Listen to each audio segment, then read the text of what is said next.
And welcome back to Sports on Tap, part of the NEO Sports Insiders Network. I'm Rob Trump. We have Sean Duffy and Ed Dick here. Josh is on assignment with Brew Kettle this Great evening. ribs. Great barbecue Fantastic pork spaghetti if you're out in Strongsville, Ohio. We're at RRT Production Studios in North Ridgeville, Ohio. You know, I had like a chorizo burger there. How was that? It was excellent. Really? I spotted that on the menu. Yeah. I almost took a chance, and I'm like, I want ribs. I mean, you can't go wrong either way. I want damn ribs. I did. I want damn ribs, baby. Nothing wrong with that. They were good, too. And right now the Indians are up 3-1, make it 4-1 in the sixth as they continue. And that was Marlon Byrd with a base hit. 4-1 Indians. Hey, Marlon Byrd. His ears must have been burned. Are you gonna turn Marlon Byrd into Mark Reynolds? Let's not do this. Yeah, let's Why not. do we keep Marlon Byrd and we keep Naquin? Blah blah blah blah. He's gonna be Mark Reynolds 2.0. No, his batting average is already higher. He doesn't know what to do. There's probably going to be a pitching change here. There's top of the sixth, 2 outs, and the Reds have 2 hits off Mike Clevenger in his debut. But, guys, we're going to talk a little bit about the Cleveland Marathon. And, Do we have to? Yeah, me and Sean and my brother did it. Ed, he might do it eventually. At least maybe the half. They have 5K and 10K here, too. I don't think Ed. Did you hear that? Yeah. The idea of a 5 or a 10K was like, nope. Ed's Nope. not a runner. About that. Yeah. But that's About okay. that. That's all right. You know, it's a really good time. It's downtown. You run through Tremont. Yeah. That was my first time ever Lakewood. doing it. Yeah, that was really nice. Yeah, Sean did it for the first time, and Well, he ripped it up. I did the half marathon for the first time. Yeah, we ran the half. I did a 10 last year. We're not good enough to do the full marathon. Oh. I'd probably be passed out still at Edgewater Park. I'd still be somewhere. running that right now. Like, Dude, it takes a lot, though, to train. it does. I mean, and if, we talked to a lot of people. I know last year, the Parma firefighters, and Brian Durante, he was there, and they were actually running for a good cause. Yeah. And they actually, I was thinking about that, and obviously, if you want to finish, the weather was terrible this year. It looked bad. I felt bad for you guys. well, let's put it this It's way. unreal. You're running in, it was first off like 40 degrees, if at best. At probably highest. 30 it was probably 30 degrees, and it actually was pelting you with little hail, which Sean's son was down there, and he was in heaven because he thought it was He's Dippin' eating it. Dots. He thought it was He's eating Dippin' it. Dots. He was man. holding his hand out, and he was eating it. It's pure. Well, I know, but it's Good. just he just took his hand out, collected some, and then I think they're May. selling that in stores. the month of May. Aren't they selling that in stores now? It's organic snowballs. something like that. I don't know. That sounds like a very Tremont thing for them to do to put on the. Just a hipster out there with a handlebar mustache and a cup. Yep.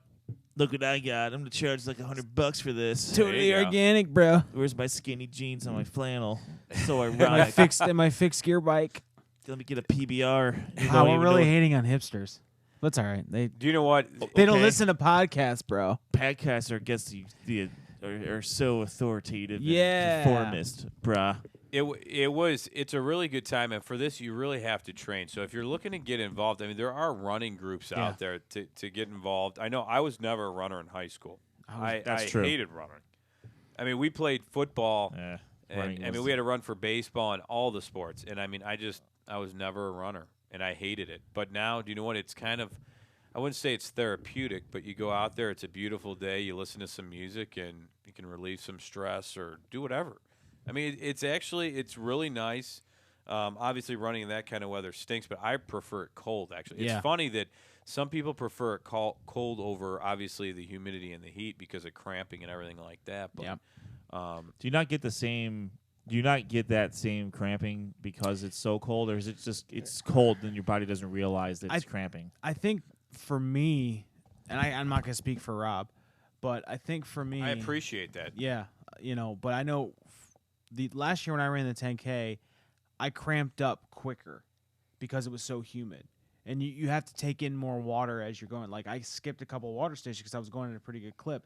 This year, I made sure that every water station I went to, I grabbed at least something to drink, whether it was a Powerade, whether it was one of those, they gave out honey things, those little wafer waffle Yeah. things. I had one of They're those. called Stinger, and they Stinger, were like, yeah. it was almost like protein, Yeah. but I think it was made with honey and Yeah, some it other. was. I mean, but believe it or not, when I ate that as I was running, I was like, oh wow, it really did. It helped me. But what I found as I got closer to the end that first off, my knees and my hips after 13 miles of pounding was just terrible, and it felt like the cold made it that much more noticeable. Like if it was like it was the day after on Monday, 60 degrees, sunny, I think I would have been a lot better off as I was running. But man, the one thing that they didn't talk about, that Rob didn't say, was there was about a 25 mile an hour wind gust coming out there, especially when you turn on towards the lake. So we were getting and it was fine because the wind was behind you at that point, but it was pelting everything on your back. So imagine running and getting snow on your back. It's like someone's trying to push you down a hill. Yeah, and on top Constantly. of that, you're trying. You're stepping in puddles and it's cold water and your feet get cold. I literally, it took me the entire rest of the day Sunday to get warm. I took a hot shower as soon as I got back to my house. I laid under a blanket and you'd have thought I was like in hypothermia, but it was just so cold because you're pushing yourself and everything. But yeah, I just think the cold makes you run a little faster because you want to get out of it. But at that distance, at least for me, it was like the cramping was there. It just was a lot further down the road. Like I went 8 miles. I actually had a personal record on my tracker for my 5K and my 10K because I was going at about 11:45 a mile, which is very good for a guy my size. I'm not. Yeah, Rob's much more slender, and he was at what, 9 something. Yeah, it might have been almost 9.5, between 9.5 and 10. Yeah, I mean miles. he was cruising. It wasn't. But I'm amazing. saying mine was mine I average about a 12-minute mile, whereas Rob's in the 9:30 in the 9.5s for that. So it's pretty good. And I enjoyed it. And it was the first time I'd ever ran a half marathon. And Rob can attest this because I stayed at his house the night before, and I was nervous the whole night. Like the whole night, I didn't talk to anybody. I was like, I got up the next morning. I was very. You might not have even slept at all. I slept, actually, believe it or not. Wow, but that's incredible. But I woke up like 4 times thinking I was late or I missed it, and didn't realize that you wouldn't have left without me. Yeah, we wouldn't do that. We'll never know. We'll never know because I woke him up. No, but with this, a lot of and it's funny because I started working out about 3 times a week, and lifting and maybe running, and the most I ever ran before this race was 8.5 miles. And it, you run a half marathon, it's 13.1. But actually, I probably felt the best I ever felt running in this marathon. So it was kind of interesting. I think obviously the weightlifting a little bit, whether it's legs, arms, whatever you're doing, I felt like that really helped. Probably my muscles, get through. Because last year I remember, probably a mile and a half left, my legs cramped big time, and I had to stop and stretch and try to really fight my way through it. And the last mile took almost probably 12 minutes. I mean, it took me a long time, but Which is my best mile. well, it probably took me. Maybe it took me more than that. No, I know. You know what I mean. But no, it's like I said, it's a fun time if you want to get involved. There's different running groups. I think what Second Soul does. Or is it Active Runner?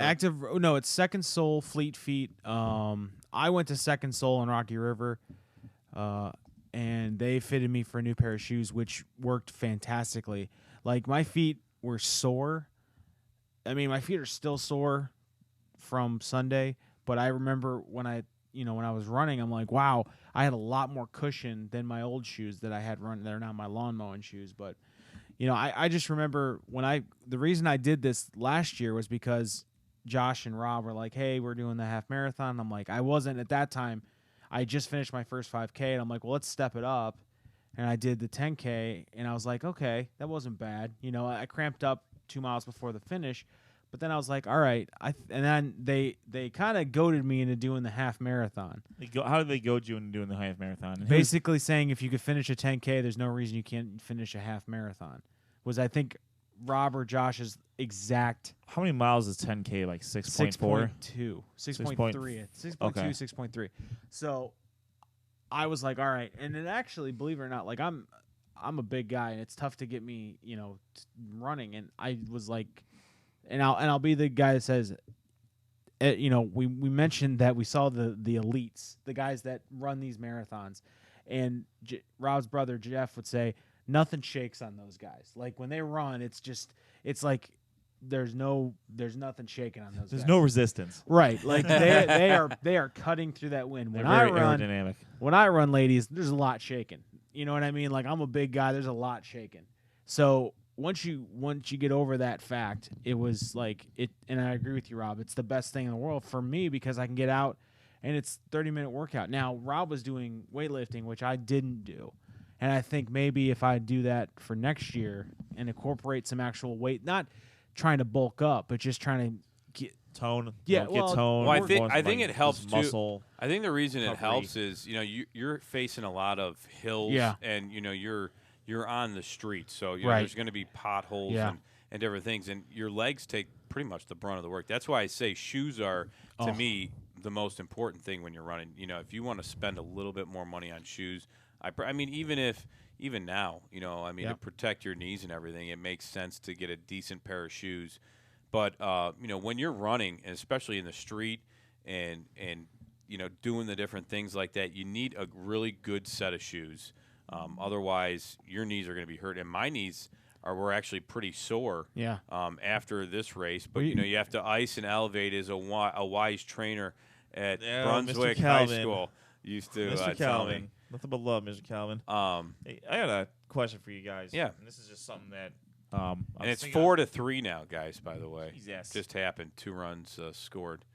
So Go ahead. I've been thinking about this, and I don't run. I don't fancy myself as a runner, and quite frankly, if I don't have an end goal outside of running, which will cause me to run, I don't like to do it. Yeah. Like if I'm going from first to third, I will do that. Mhm. If there's a football, I'm going to kick and go chase it. I will do that. The running thing for fun never really appealed to me. Not to say I won't do it eventually, but regardless. Well, and a lot of people probably feel the same way. So I wanted to ask you guys this, and because we've all played sports, and we've all played, we've all gotten up, and we play sports because you want to win, and B, it's competitive and whatnot. Obviously, when you guys do these races, and I shouldn't say obviously, but when you guys do these races, the intent of it is not to win the race. Absolutely Right? not. So The chances of us winning are very small. Let's put it that way. Agreed. So I guess my question to you guys is, how does that, when you run for stuff like this, what is your mindset? And Duffy, you mentioned that you were nervous the night before, and was it? I'm kind of I want to get in your mind. Get inside your guys' Yeah, heads that's as to actually what a your, really good question. What is your guys' mindset? Do you treat it as if it's a game, like if we were playing football and we did our preparations and tomorrow we're gonna go out and execute? How does that translate to what this is? For That's me, a good question. For me, my biggest thing was finishing under 3 hours. I took it upon myself. I didn't want to be a guy that finished over 3 hours, and I was very, very concerned because two or 3 weeks ago when I was running, I was actually hitting all my goals, hitting everything perfectly where I wanted to be, and then I rolled my ankle when I was running. So then my times at that time were 11:45 a mile, and then they went really high up to like 12:30, 12:45 a mile because I couldn't get into that same, what I call a clip. I couldn't be going at a pretty good clip. Plus the weather was all kinds of crazy. So my mindset the whole time going into it was, I want to get this done in less than 3 hours. And it was deceiving because when I crossed the finish line, it said 2 hours and 58 minutes, and I'm like, and I realized I was actually shooting for trying to get as close to 2.5 hours as possible, and I was really kind of disappointed. I'm like, wow, I'm really that far. But then when I looked, I realized that there's an adjustment period because I didn't cross the start line till about 8 minutes or whatever until after the official time. So I actually ended up finishing in 2 hours and 50 minutes as my net total time, which I was very happy with because I'm like, wow, he was able to complete my goal. So that was the issue is, I had done track in high school, and, obviously and I did field events. I did discus, shot put, But my coach always said, a lot of times people come out here, and unless you're going to throw as far, there's guys that are going to win those events. Just hands down, they're just very good. They're that good. What you need to focus on, because I'd never done it before. I did it just because I tried to do it, and what you got to try and do is set a goal for yourself and really work towards that goal. And I didn't have a time in the half marathon. I had a time in my 10K. I had a time in my 5K that I beat while I was running this half marathon, which I'm very happy about. But I was able to set a time that now if I go next year, I say, okay, I went 2 hours and 50 minutes last year. Can I beat that? Can I beat that? I'm never going to be the guy that finishes it in 2 hours. I'm never going to be the guy that finishes it in an hour and a half. It's just not going to happen because I'm just not that committed to make it. But also, I really do believe Rob is a better athlete than I am. I mean, body type wise for this. Rob ran in 2 hours and 14 minutes, which is almost 20 minutes better than he did last year, right? Yeah, it was about 15, I think. Okay. This year, but yeah. I mean that's a huge deal, and you also have to take into account I never gone that far. Like the farthest I'd ever ran prior to even starting this, before my training kicked in, was the 6 miles. That was as far as I went. I didn't think I could go farther enough. So it really was a testament to I can really get this. And it's tough when you're doing it because you want to run as much as possible, but you also have to let yourself walk. It's okay to walk. It's not giving up if you're walking, because guess what? Whether you run that mile, run half that mile, run or walk 3/4 of that mile, you're still doing the distance. You're still working yourself out, which is good. I mean, throughout this process, I went from 320 pounds and I'm down to 272. So I mean, it's not that that's the ultimate goal, but I'm able to get out. I'm healthy. I got more energy, and it's fun. And like I said, there's nothing better when you're crossing that finish line. I was almost brought to tears when I crossed that finish line on Sunday because, one, my hands were killing me. I had no gloves. We were ill prepared for the weather. Yeah. 2, my knees, my hips, my ankles, my calves were all basically shutting down. But I looked over and I saw my wife and my son holding a sign saying, "Go Daddy." I don't care who you are, toughest guy in the world. If you worked literally since January 1st till that day, and you made your goal, there's nothing better in the world. I was on a high all day, even though I couldn't get up. Like my wife can attest this, I could not get up all day. Like if my son wanted to play, I'd be like, we're watching Mickey today because I can't move. Josh Jeffy is listening on his car ride home and said his personal record is 1 hour and 49 minutes for the half marathon.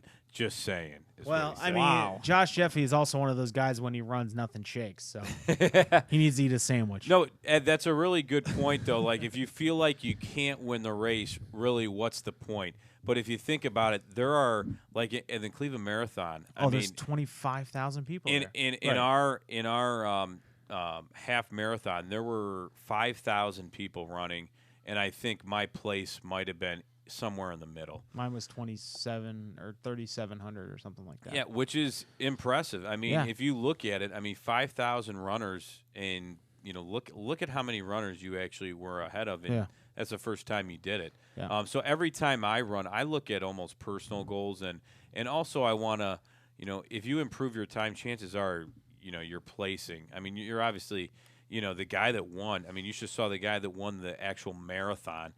Ran it in 2 hours and 18 minutes. I beat him by 4 minutes, and that was the half marathon. Right. I mean, he ran 24 miles. 26.2. 26.2, yeah. And he beat me by far. I mean, he almost probably could have lapped me 3 times. Yeah. But I mean, you look at trying to get your personal goals. For me, the reason I sign up, like I'll sign up probably this week for next year's, because I look at it as that not only is going to force me to continue to stay in shape, but it's also a good time. Yeah, it's actually a lot of fun. The training is fun. You do it with other people. The atmosphere is pretty fun, and not to mention you're running against so many people that you can kind of keep track of where you're at compared to other people. I mean, obviously, if I ever win this thing, when I'm down the line, which will never happen. But you want to I think you want to improve every single year. That's what I want to do this year. I didn't care if it was even 5 minutes. If I improve, that to me, obviously my training and my working out is working. And, it's really fun to do. I mean, like I said, I've never been a runner, but it's something different, and it's something you can kind of enjoy doing. I mean, it's not for everyone. No. There's no doubt about that. But the thing is I like the idea of it, and we've done a couple races that aren't the marathon. We did 5Ks. 5Ks that are just fun to do. I did the Cleveland Brown 5K in October, and it was a blast. Like, there was a ton of people, and that's a distance where you're not trying to, like, people train for these half marathons, like, because this is a Boston Marathon qualifier. So, like, if you set a certain time in the marathon, you qualify to go to the Boston Marathon. A 5K held by the Cleveland Browns is there to just generate support. It's fun. You guys can dress up and take pictures and you stuff get like that. medals You can do and the you same get thing. I mean, different things. Yeah, too. it's fun to do, but it's also like, hey, I got up, like we can always say we got up on a Sunday, ran 13 miles, and we're still alive. Like, that's pretty awesome. Like, that's what I look at. Like, it didn't kill me. I thought it would kill me. There was a time in the world that I looked at that marathon runners, and I'm like, that would literally. That, or you might just pee your pants. Well, yeah, but I'm saying, like, you look at that and you say that's an impossible goal, and then you really do work at it and say it's not impossible. You're not going to be the absolute best at it, but how many people can say they ran a half marathon? And it's a pretty big accomplishment. I agree. I mean, I think getting the medal, you get T-shirts, and in the end, you get all kinds of different little stuff for it. But it's a fun time, and a lot of these runs too are actually for good causes too. So there's different ways you can go. And it's always fun. Like I said, it always, for me, and I think Rob touched on it too, it's always a way to keep yourself motivated. Keep yourself, because it's tough to get out and run every day if you're not training for something, or get out and go work out. If you don't have a set goal in mind, or if you're, and it's addictive. I'm telling you. I have the same. I feel the same way about working out. Yeah. I mean, right now, I don't play, like, I play beer league softball. Now, mind you, I'm pretty good at beer league softball. If I train a little bit better, I could be awesome at beer league softball. But right now, it's not a priority for me, probably just due to other things that are going on in my life. But, absolutely. Everybody gets busy. And I mean, exactly. And it's not to the point now where, I'm having lost it too much, at least personally my weight, but it takes time. Yeah, it does. And it takes time to put it on. It's going to take time to take it off. It actually takes a lot less time to put it on. I don't know what you're talking about. I don't know what you're talking about. I skinny guy here, like, it takes metabolism. I got this crazy metabolism. No, but even like when I train for this, I mean, I don't run every single day. No. I run maybe. I mean, and right now, I mean, I'm obviously going to take some time off, but when I get back I'll probably run once or maybe twice at most a week, because I try to give, I don't want, obviously, to put a ton of pressure on my knees and get them hurting. And it is a lot. Like, I realized that this, after I was done, that my training helped me understand my body and where I can stop and how far I can go and when I need to stop, and water and hydration and proper nutrition to do that. So now I'm better prepared to go into that. And also, I didn't do my training actually said go to the gym, do a leg workout, do a weight training workout. And I always look at it as, because I'm like you, Ed. When I went to the gym, when I went to the weight room, I got football mentality. I'm putting up max amount of weight because that was what I was taught. I have to kind of unlearn that a little bit and say, okay, I need to go in and make sure I work all my core muscle groups, build up the strength so that they're able, so I can rely on them and they're stronger when I run, and that's going to help me run better. Now, again, I'm not crazy addicted to running mile, but I realized when I took a couple of weeks off when I couldn't run because of my ankle, I missed it, and I was like weird because I was so used to going out and getting a run in. And even if it was a 3-mile run, a 2-mile run, a 5-mile or whatever, you need to get out there and just get your heart up, get you going, and it gets you. For me, because the way my work is, I work from home, so it gets me out of the house and gets me, focused, but also lets you forget about everything else. Like, you're there, like, I'm working on this 5-mile run today, or this 3-mile run. I want to make it as good as possible. How far can I go before I need to walk? Can I go farther? Can I push myself farther? And then you realize, oh crap, I've ran 4 miles and I haven't stopped, or I've ran 6 miles, I haven't stopped, and I feel fine. Anyone can really do it. I mean, my brother and you are great examples of guys that probably you'd never even think would want to run or enjoy running. And, you guys both, well, Jeff has done half marathons. He's done more than more than both of us. But, you you could tell you were sticking with it and enjoyed it, and we'll see what happens next year. Well, next year it's 2.5 hours. I'm knocking 30 minutes off, 20 minutes off that. I also blame 10 to 15 minutes of time on the weather. It was. I mean, the weather was brutal. I cannot explain to you what it was like out there, but it was the windiest, snowiest, crappiest weather ever that I've ever ran in. There were people that I knew that were going to do the half marathon that woke up that day, and these are serious runners, and looked outside and said, "I'm not running in that." They'd already paid their money. They decided they're not running in it. And that was, and I looked at that. I'm like, no way. I paid my money. I've worked. You worked too hard. I would have taken 4 hours to finish that because I'd put so much work into it. But I was bound and determined to do it. And that's the thing. You got to go at your own pace. Yep. A lot of people, I think try to kill it and try to keep up with certain people. Run at your own pace and really enjoy it. Mm-hmm. Enjoy it and try to work on getting better.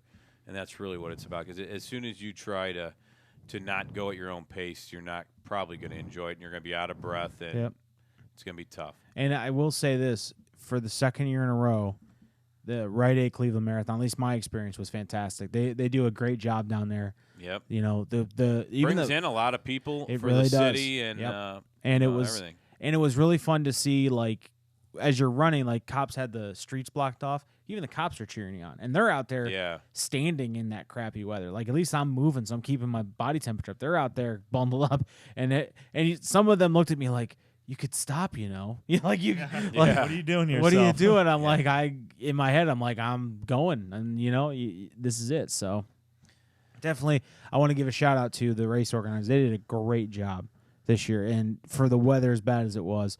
And I'm sorry that I took an extra chocolate milk. I think someone was trying to yell at me. But at that point, I was debating how many chocolate milks I could fit into my shorts. I love those chocolate milk. They were so good. And Josh tells me it's the only race he's been to where they give out chocolate milk at the end. That's a surprise. And I'm like, it was fantastic. And my wife, bless her heart, had bought donut holes for my son that morning. And there was a bunch left over, and I basically may or may have not. I may or may not have ate them and the bag on the way home. Did you even taste them? I don't even remember what they were. And my son was like, "Daddy, donuts," and I'm like, "No more. There are no more left." Nice job, Sean. Yeah. Well, nice job. You did a great job. You too, buddy. Yeah, it was fun. And you know what? Next year, maybe we'll run for Sports on Tap. Maybe. I know Josh, he didn't do it this year, but I think he's going to do it this next year. Yeah. So it'll be a good time. Maybe we can get Ed to do. We'll make up shirts. Well, you know what we'll do? You don't have to. What we'll do is we'll find a cause that we all want, and we'll run for it. I think that would be cool, and maybe even some of our fans are out there if they want to run with us and support a good cause. That would actually be pretty. Maybe cool we'll get in touch with some of our philanthropists out there. You know who you are, Team Strongsville. That's right. But see if you guys want us to do something like that. That'd be pretty cool. Yeah. All right. Guys, any last words for this week? Go Cavs, man. Go Cavs. I mean, it's all about that's tomorrow the only thing. night. 7 more wins. That's all we need is 7 more wins. Doesn't matter how you get them. Just get them. Nope. Doesn't matter how long it takes, as long as you don't lose 4 in the same round. Yep. That's all you got. And believe me, sorry, Toronto. Thanks for making the trip, but we'll go to Canada. We'll take care of business in Canada. And we'll wait the 7-game series. We're not discriminatory when it comes to taking teams out. Yep. So I mean, we're international with this. We're nice enough. We're nice enough to broaden our horizons beyond the United States. Cavs are taking it international, baby. That's right. Monday night sweep it is. And also I want to correct. Tri-C is 44-12 this year. Come on! They're 29-0 at home, and are ridiculous right now. They did win. They did win this morning in their contest. They do play tomorrow, I believe, at 11:30. And they won they won the Ohio Community College Athletic Conference this year. So congratulations to Evan Agona and their team. Also, Olmsted Falls. You said they're still in it, right? Olmsted Falls played tonight against Avon, and I believe they lost that game. From Twitter, it looked like it was 6-1. But Olmsted Falls, had. I don't know if their season's over because it's tough to find a lot of stuff, but I know that they had a really great season going. We talked. Congratulations to them. They did a great job, and good luck to all the high school baseball teams that are continuing in the playoffs. I know that's still going on. I believe we're in the district semifinal round right now. So, I mean, the district finals will probably happen sometime this weekend, and then, getting into the regional action. And I'd like to give a shout-out to Mother Nature. We get it. You're mad. Just give us summer, please. Well, he gave us a nice day today. So that's fine, but I could have used it on Sunday, pal. That's all I'm saying. Just saying. Just 60 degrees and sunny for 2.5 hours would have been fine. All right, guys. Well, hey, enjoy the rest of your week. Want to thank everyone for listening. We're Sports on Tap, part of the NEO Sports Insiders Network. Go to neosportsinsiders.com to get all your Cleveland sports. If you want to see the Cavs post-game press conference and all kinds of stats, information, stories. And look for Josh's everything's there. Six-pack of random coming to you Friday on NEO Sports Insiders. Big thanks to Tim. Yeah. Way to go. I still don't understand how he's our intern. Yeah, no kidding. The dude's the general manager of his college station. He should. We should be interning for him. I really don't understand how that works out, but if he's getting that, whatever he's getting out of this, good for him. And I'm glad it's wait till you hear these promos that he threw up. He made us 3 promos already, and all of them sound really good. Good job, Tim. Thanks, Tim. He's the man. Big Tim, thank you. Big Timmy. I'm Rob Troutman for Sean Duffy, Ed Dick, Josh Jeffy on assignment. We miss you, Josh. Come back. Hey, we survived, though. All right. Take care, everyone. Have a good week. We're Sports on Tap, part of the NEO Sports Insiders Network. See ya.